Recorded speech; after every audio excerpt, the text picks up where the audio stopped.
Halo, Assalamualaikum warahmatullahi wabarakatuh, sahabat P3K 2021. Kembali lagi dengan saya, Eko Supriyadi di channel Cekomat UNES. Kali ini saya akan membahas soal-soal P3K kompetensi teknis nih teman-teman. Seorang guru mencari materi dan media dari internet saat menyusun RPB. Materi dan media tersebut akan disampaikan pada proses pembelajaran dengan maksud agar siswa tidak kesulitan memahami pelajaran. Langkah apa yang harus dilakukan oleh seorang guru saat memilih materi pelajaran? A. Mengidentifikasi aspek-aspek yang terdapat dalam kompetensi inti, kompetensi dasar, dan indikator. B. Menganalisis potensi peserta didik, relevansi, dan karakteristik daerah dan struktur kurikulum. C. Menyesuaikan dengan tingkat perkembangan fisik intelektual, emosional, sikap, dan spiritual peserta didik. D. Melihat kebermanfaatan bagi peserta didik, aktualitas ke dalam, dan keluasan materi pelajaran. E. Relevansi dengan kebutuhan peserta didik dan dituntut lingkungan. Menurut teman-teman, jawaban yang tepat adalah yang iya. Jawaban yang tepat adalah yang A. Langkah pemilihan materi saat menyusun RPP. 1. Mengidentifikasi aspek-aspek yang terdapat dalam standar kompetensi dan kompetensi dasar. Yang kedua, memilih jenis materi yang sesuai dengan standar kompetensi dan kompetensi dasar. Yang ketiga, memilih sumber bahan ajar yang relevan dengan materi yang akan dipilih. Jadi jawaban yang tepat adalah yang A, mengidentifikasi aspek-aspek yang terdapat dalam kompetensi inti, kompetensi dasar, dan indikator. Begitu ya teman-teman. Saat seorang guru mencari materi dan media dari internet, saat menyusun RPP harus memiliki 3 langkah dalam pemilihan materi. Hasil pengolahan nilai bahasa Inggris oleh Pak Rudi menampilkan bahwa dari 32 siswa kelas 7, ternyata 20 siswa memperoleh nilai di atas atau mencapai KKM. KKM yang ditetapkan untuk pelajaran bahasa Inggris adalah 70. Dan 4 siswa mendapatkan nilai di bawah KKM yang ditetapkan. Dari ilustrasi di atas, penilaian yang demikian disebut penilaian A. Penilaian acuan patokan. B. Penilaian acuan normal. C. Penilaian objektif. D. Penilaian terpadu. E. Penilaian menyeluruh. Menurut teman-teman, jawaban yang tepat adalah yang ya. Jawaban yang tepat adalah yang kunci jawabannya adalah A. Pembahasannya, penilaian acuan patokan atau PAP merupakan suatu cara menentukan kelulusan siswa dengan menggunakan sejumlah patokan didasarkan pada batas kelulusan KKM. Penilaian acuan normal atau PAN adalah penilaian yang dilakukan dengan mengacu pada norma kelompok atau nilai-nilai yang diperoleh siswa dibandingkan dengan nilai-nilai siswa lain dengan kelompok. Kalau penilaian terpadu, berarti penilaian oleh pendidik merupakan salah satu komponen kegiatan pembelajaran. Menyeluruh dan berkesinambungan, berarti penilaian mencakup semua aspek kompetensi. Kalau objektif, berarti penilaian didasarkan pada prosedur dan kriteria yang jelas tanpa dipengaruhi oleh subjektivitas penilaian. Kalau yang ini, berarti jawabannya adalah penilaian acuan patokan atau PAP yang didasarkan pada batas kelulusan KKM. Jawaban yang tepat adalah yang A ya teman-teman. Silabus dan RPP adalah pedoman bagi guru dalam melaksanakan pembelajaran yang berupa rencana pembelajaran. Perbedaan antara silabus dan RPP atau rencana pelaksanaan pembelajaran adalah A. Silabus berisi kompetensi dasar dan RPP berisi kegiatan belajar yang diarahkan untuk mencapai kompetensi dasar. B. Silabus berasal dari pengembangan standar isi dan standar kompetensi lulusan, dan RPP bersumber dari standar kompetensi lulusan. C. RPP dibuat oleh setiap guru dan silabus dibuat oleh tim guru. D. RPP dibuat oleh guru, sedangkan silabus dibuat oleh satuan pendidikan. E. Silabus berisi rincian kegiatan pembelajaran, sedangkan RPP berisi pendekatan penilaian hasil belajar. Menurut teman-teman, jawaban yang tepat adalah yang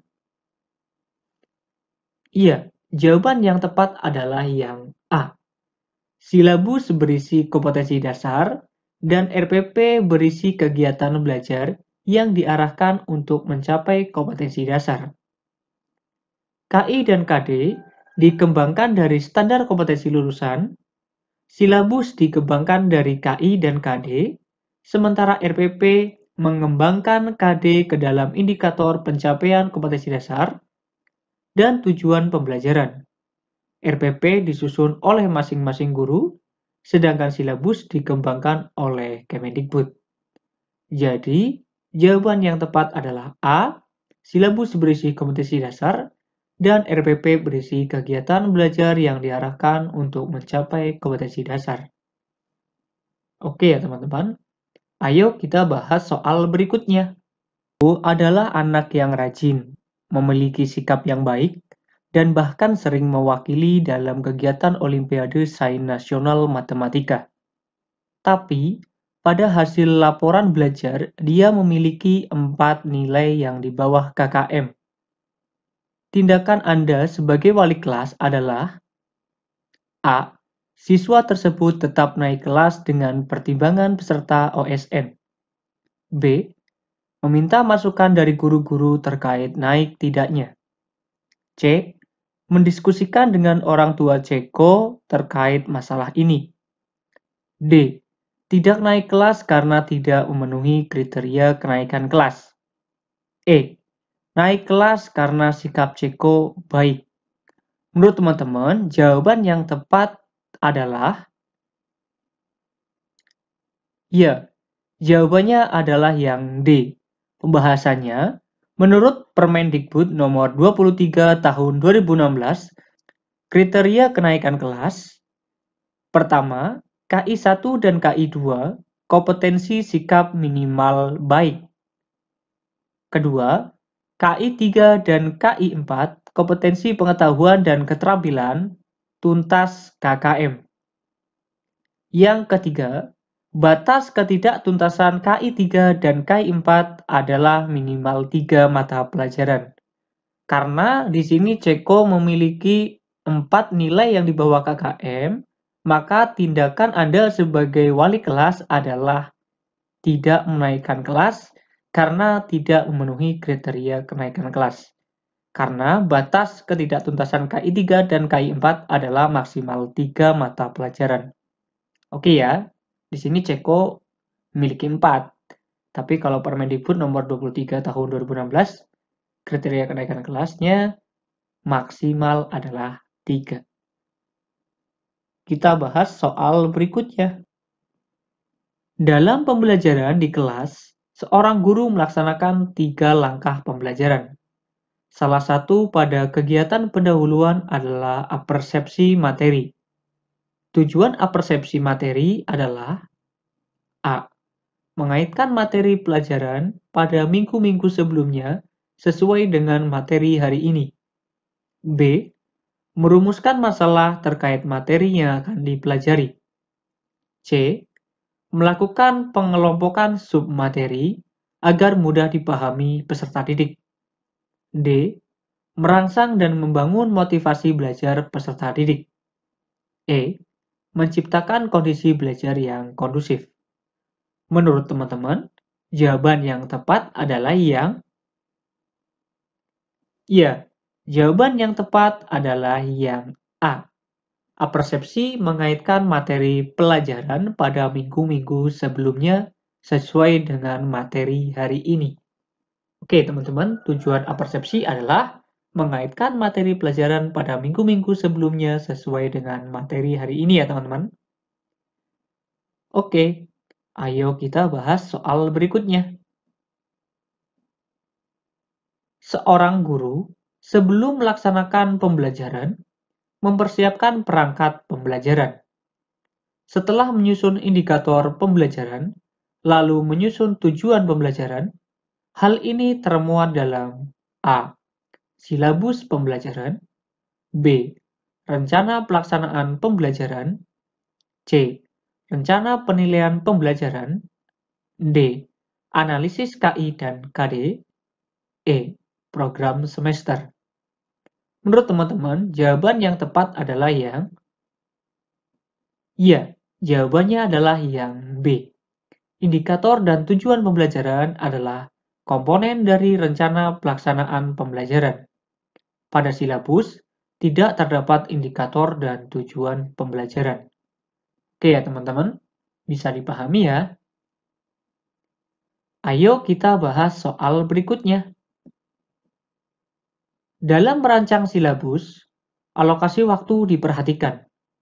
Alokasi waktu adalah jumlah waktu yang dibutuhkan untuk ketercapaian suatu kompetensi dasar tertentu. Untuk menentukan alokasi waktu tiap kompetensi dasar, hal yang tidak perlu diperhatikan adalah A. Minggu efektif tiap semester, B. Alokasi waktu mata pelajaran, C. Memilih metode pembelajaran, D. Jumlah standar kompetensi-kompetensi dasar per semester, E. Tingkat kerumitan dan keluasan materi. Menurut teman-teman, jawaban yang tepat adalah yang ya.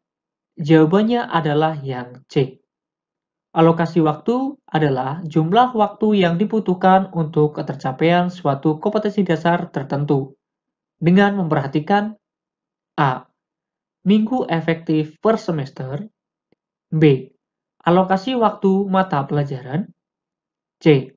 Jumlah standar kompetensi-kompetensi dasar per semester, D. Membagi alokasi waktu perjumlahan SK, KD, dengan memperhatikan tingkat kerumitan dan keluasan materi. Jadi, materi untuk pemilihan metode pembelajaran tidak penting ya teman-teman untuk menentukan alokasi waktu tiap kompetensi dasar. Oke, teman-teman. Untuk alokasi waktu jumlah waktu yang dibutuhkan untuk ketercapaian suatu kompetensi dasar ada 4 ya teman-teman. Oke, kita bahas soal berikutnya. Seorang pendidik perlu memahami landasan pendidikan. Salah satu manfaat mempelajari landasan pendidikan bagi pendidik adalah A. Memahami berbagai karakteristik peserta didik sehingga memandang peserta didik sebagai pribadi yang unik. B. Menumbuhkan sikap berpikir kritis pendidik terhadap perkembangan peserta didik. C. Membantu pendidik dalam menentukan metode pembelajaran yang tepat digunakan dalam situasi tertentu di kelas. D. Meningkatkan perkembangan pola pikir dan pola kerja pendidik tentang bagaimana seharusnya melaksanakan praktek pendidikan. E. Memahami berbagai pasal-pasal dalam Undang-Undang Dasar dan peraturan yang berlaku di Indonesia terkait dengan pendidikan. Menurut teman-teman, jawaban yang tepat adalah yang mana? Ya, jawaban yang tepat adalah yang D. Manfaat pemahaman landasan pendidikan itu ada 2. 1. Pengembangan wawasan kependidikan, yaitu berkenaan dengan berbagai asumsi yang bersifat umum tentang pendidikan yang harus dipilih dan diadopsi oleh tenaga pendidikan sehingga menjadi cara pandang dan bersikap dalam rangka melaksanakan tugasnya. Yang kedua, meningkatkan perkembangan pola pikir dan pola kerja pendidik tentang bagaimana seharusnya melaksanakan praktek pendidikan. Dalam suatu pembelajaran, diperoleh data banyaknya siswa yang tidak aktif, maka Anda sebagai guru harus mengubah pendekatan pembelajaran. Pendekatan yang tepat untuk mengatasi hal tersebut adalah A. Konstruktivisme, B. Kontekstual, C. Saintifik, D. Deduktif, E. Induktif. Menurut teman-teman, jawaban yang tepat apa ya? Ya, yang tepat adalah yang C. Saintifik. Mengapa demikian? Kalau konstruktif, itu adalah membentuk konsep sendiri. Kalau kontekstual, yaitu membuat pembelajaran bermakna. Kalau saintifik, membuat pembelajaran aktif, siswa yang aktif. Kalau deduktif, pakem konsep dan berpikir logis. Kalau induktif, yaitu terampil dalam membuat kesimpulan. Jadi, kalau banyak siswa yang tidak aktif, maka Anda sebagai guru harus mengubah pendekatan pembelajaran ke pembelajaran saintifik agar siswa aktif. Oke ya teman-teman, pembelajaran aktif itu adalah menggunakan metode saintifik. Ayo kita bahas soal berikutnya. Saat merancang pembelajaran, seorang guru ingin menyederhanakan konsep, prinsip, hukum yang kompleks sehingga memperjelas penyajian pesan secara tertulis. Media apa yang paling tepat dipilih oleh guru tersebut? A. Bagan, B. APE, alat permainan edukatif, C. Flip chart, D. Foto, E. Gambar. Menurut teman-teman, jawaban yang tepat adalah yang mana nih? Iya, jawabannya adalah A. Bagan. Karena bagan merupakan media yang membantu untuk menyajikan pesan pembelajaran melalui visualisasi dengan tujuan materi yang kompleks dapat disederhanakan sehingga siswa mudah untuk mencerna materi tersebut.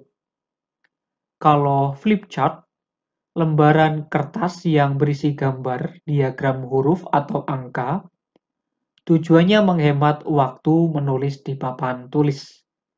Kalau APE atau alat permainan edukatif merupakan alat-alat permainan yang dirancang dan dibuat untuk menjadi sumber belajar agar mendapat pengalaman pelajaran.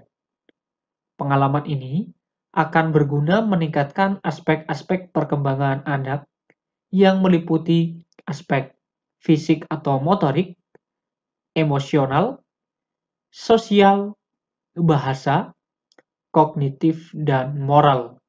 Biasanya kalau APE itu berada di tingkatan TK atau PAUD, gitu ya. Karena kalau PAUD atau TK, perkembangan anaknya harus sesuai dengan fisik atau motorik, emosional, sosial, bahasa, dan kognitif dan moralnya yang harus ditekankan pada aspek-aspek itu.